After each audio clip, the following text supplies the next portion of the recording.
Hi friends, in this video tutorial we are going to discuss about if-else statement. So let's do it.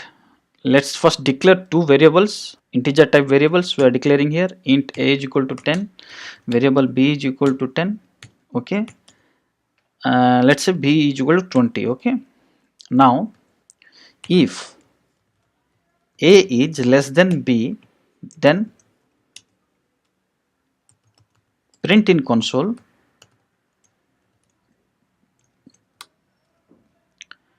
a is less than b. Okay, else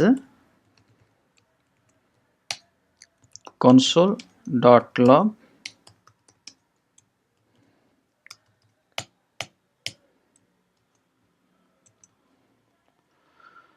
a is greater than b. Now save this and let's see the output.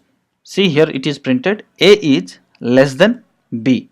Okay, let's change this value to 30 and let's save this and run this.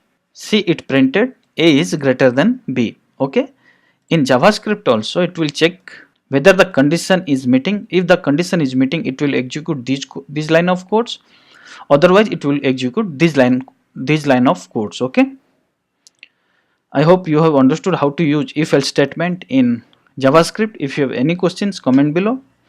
I am going to meet you with another important topic of JavaScript in next video tutorial. Thank you.